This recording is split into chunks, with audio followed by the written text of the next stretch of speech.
દિવસ સામાન્યથી મધ્યમ વરસાદ રહેશે। ગાજવીજ સાથે રાજ્યમાં વરસાદ રહેશે। 24 થી 27 મે સુધી વરસાદને લઈને યલો એલર્ટ આપવામાં આવ્યું છે। આજે દક્ષિણ ગુજરાતમાં ભારે વરસાદ તો સૌરાષ્ટ્રમાં પણ ભારે વરસાદ રહેશે।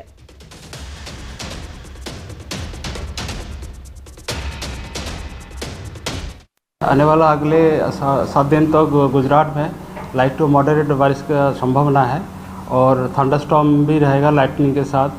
पहला दिन आज का जो 24 मई है, इसमें जो विंड स्पीड रहेगा 50 to 60 किलोमीटर प्रति घंटा में रहेगा और उसके आगे विंड स्पीड थोड़ा कम होगी, 40 to 50 किलोमीटर प्रति घंटा विंड स्पीड रहेगी। और अभी जो बारिश का स्थिति रहेगा, हेवी रेनफॉल का वार्निंग भी दिया गया है। गोवा नजीक पहुंची गયું છે નૈઋત્યનું ચોમાસું। એક જ દિવસમાં ચોમાસાની મોટી છલાંગ। કેરળ, કર્ણાટક, તમિલનાડુમાં ચોમાસું બેઠું છે। મિઝોરમમાં પણ ચોમાસાનું આગમન થઈ ચૂક્યું છે તો મહારાષ્ટ્રમાં ચોમાસું બેસવા માટે અનુકૂળ સ્થિતિ છે। 2-3 દિવસમાં મહારાષ્ટ્ર પહોંચી શકે છે ચોમાસું। મહારાષ્ટ્ર બાદ ગુજરાતમાં થતું હોય છે ચોમાસાનું આગમન।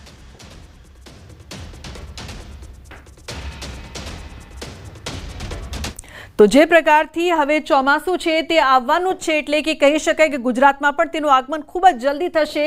केरळमां 8 दिवस वहेली पधरामणी थई छे। दर वखते केरळमां जे प्रकारथी चोमासुं पहोंचतुं होय छे, परंतु आ वखते राज्यमां जे प्रकारथी चोमासुं आवे ते पहेला केरळमां चोमासुं आवतुं होय छे, परंतु आ वखते केरळमां पण चोमासुं वहेલું આવ્યું છે।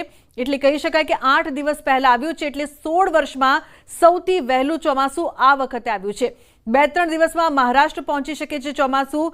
કેરળમાં આવ્યા પછી સૌથી પહેલા ચોમાસું હોય છે તે મહારાષ્ટ્રમાં પહોંચતું હોય છે અને મહારાષ્ટ્ર બાદ ગુજરાતમાં ચોમાસું પ્રવેશ કરતું હોય છે। ગુજરાતમાં પણ ખાસ કરીને જે દક્ષિણ ગુજરાત છે તેમાં ચોમાસું આવતું હોય છે અને અત્યારે આપ જોઈ શકો છો કે જે પ્રકારના દ્રશ્યો અહીંયા જોવા મળી રહ્યા છે ચોમાસાને લઈને જે સંભવિત તારીખ જોવા મળી રહી છે 1 જૂન, 5 જૂન, 10 જૂન અને 15 જૂન। અને આ વખતે ચોમાસું છે તે 8 દિવસ વહેલું આવશે, એટલે કહી શકાય કે 5 જૂન, 10 જૂન અને 15 જૂન આ જે સમયગાળો હોય છે તેમાં પણ થોડુંક વહેલું ચોમાસું આવે તેવા એંધાણ જોવા મળી રહ્યા છે।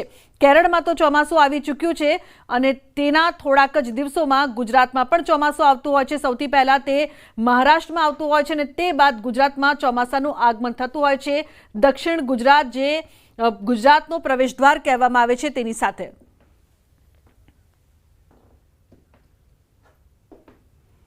तो ચોમાસું ક્યારે પહોંચે તેની જો વાત કરવામાં આવે, જેની સૌ કોઈ રાહ જોઈ રહ્યું છે, તો સ્થળ વિસ્તારની વાત કરવામાં આવે કેરળમાં અંદાજિત તારીખ 24 મે હતી, પરંતુ 8 દિવસ વહેલું ચોમાસું આવી ગયું છે, એટલે કે કહી શકાય કે ગુજરાતમાં પણ વહેલું આવશે। કર્ણાટકમાં 28 મે સુધીમાં ચોમાસું આવવાનું હતું, જે અંદાજિત તારીખ હતી, પરંતુ 8 દિવસ વહેલું ત્યાં પણ ચોમાસું પહોંચી ચૂક્યું છે। હવે મુંબઈની વાત કરીએ તો મુંબઈમાં 3 જૂન સુધીમાં અંદાજિત તારીખ હતી કે ચોમાસું આવશે, પરંતુ ત્યાં પણ 7 દિવસ વહેલું ચોમાસું છે તે ચાલી રહ્યું છે। હવે વાત દક્ષિણ ગુજરાતની। દક્ષિણ ગુજરાત જે ગુજરાતનું પ્રવેશદ્વાર કહેવામાં આવે છે ચોમાસાને લઈને, 10 થી 12 જૂન સુધીમાં તે દક્ષિણ ગુજરાત આવવાનું હતું, પરંતુ ત્યાં પણ 3 થી 5 દિવસ વહેલું આ વખતે આવશે। સૌરાષ્ટ્રની વાત કરીએ તો સૌરાષ્ટ્રમાં 17 જૂન સુધીમાં ચોમાસું આવવાનું હતું, અંદાજિત તારીખ હતી, પરંતુ હવે ત્યાં પણ 3 દિવસ વહેલું ચોમાસું આવશે, એટલે કહી શકાય કે ગુજરાતમાં પણ ચોમાસું જલ્દી આવશે। ઉત્તર ગુજરાતમાં 20 જૂન સુધીમાં આવવાની સંભાવના હતી, અંદાજિત તારીખ હતી, પરંતુ ઉત્તર ગુજરાતમાં પણ 10 દિવસ વહેલું ચોમાસું આવશે આ અનુમાન કરવામાં આવ્યું છે। હવામાન નિષ્ણાત અથરેયા શેટ્ટીનું અનુમાન છે, એટલે 8 દિવસ વહેલું ચોમાસું ચાલી રહ્યું છે। તો વલસાડ જિલ્લામાં વરસાદી માહોલ। આકાશમાં ઘેરાયા કાળા ડિબાંગ વાદળો। વાદળોના આકાશી દ્રશ્યો સામે આવ્યા છે। તમામ તાલુકાઓમાં નોંધપાત્ર વરસાદ। તો વલસાડ જિલ્લામાં આજે પણ વરસાદી માહોલ જામ્યો હતો। વહેલી સવારે જિલ્લાના તમામ તાલુકાઓમાં નોંધપાત્ર વરસાદ વરસ્યો હતો। જો કે વલસાડ શહેર અને આસપાસના વિસ્તારોમાં ધોધમાર વરસાદ વરસ્યો હતો, ત્યારે છેલ્લા 15 દિવસથી વલસાડ જિલ્લામાં વરસાદી માહોલ સર્જાયો છે। આથી ભર ઉનાળે ચોમાસા જેવું વાતાવરણ જોવા મળી રહ્યું છે। વલસાડ શહેરનું આકાશ કાળા ડિબાંગ વરસાદી વાદળોથી ઘેરાયેલું રહ્યું હતું। આ વરસાદી માહોલ અને આકાશમાં ઘેરાયેલા વાદળોના આકાશી દ્રશ્યો સામે આવ્યા છે, જેમાં વલસાડ શહેરની સાથે આસપાસના વિસ્તારમાં નોંધપાત્ર વરસાદ વરસ્યો હતો। જિલ્લાના વાપી, પારડી, ઉમરગામ, ધરમપુર અને કપરાડા તાલુકામાં પણ સરેરાશ અડધા ઇંચથી 1 ઇંચ વરસાદ ખાબક્યો હતો. જોકે વલસાડ શહેર ઉપર ઘેરાયેલા કાળા ડિબાંગ વરસાદી વાદળો અને વરસાદી વાતાવરણના આકાશી દ્રશ્યો મન મોહી રહ્યા છે. રાજ્યના મોટા ભાગના વિસ્તારોમાં ખાના ખરાબી સર્જી છે. ક્યાંક વીજળી પડી તો ક્યાંક વાવાઝોડા જેવી સ્થિતિએ ભારે નુકસાન પહોંચાડ્યું છે. અલગ અલગ દ્રશ્યોમાં જોઈ શકાય છે કે રાજ્યના વિસ્તારોની કમોસમી વરસાદે કેટલી હદે ગમરોડી નાખ્યા છે. નવસારી, સુરત, દાહોદ, સુરેન્દ્રનગર અને અમરેલીમાં માવઠાએ ખેડૂતોની કમર તોડી નાખી છે. બારડોલી પંથકમાં આવેલા વાવાઝોડાથી બધું જ તબાહ થઈ ગયું છે. ભૂક્કા બોલાવી દેતા પવનથી બારડોલીમાં ઘણા વૃક્ષો ધરાશાયી થયા. આ તરફ નવસારીમાં અપાર્ટમેન્ટ પર વીજળી પડી હતી તો દાહોદમાં પણ મિની વાવાઝોડાએ તબાહી મચાવી. દેવગઢ, બારિયા સહિતના તાલુકાઓમાં તોફાની પવનથી ચારે બાજુ નુકસાન થયું. તો તેજ પવનથી ઘણા કાચા મકાનોના છાપરા ઉડ્યા. ઘણી જગ્યાએ વૃક્ષો ધરાશાયી થયા છે તો રસ્તાઓ બંધ થયા છે. તો સુરેન્દ્રનગર જિલ્લામાં વરસાદ ખેડૂતો માટે વેરી બન્યો છે. 20,000 હેક્ટર જમીનમાં તલનું વાવેતર કર્યું હતું. ભારે પવન સાથે કમોસમી વરસાદ થતા તલના પાકનો સોથ વળી ગયો છે.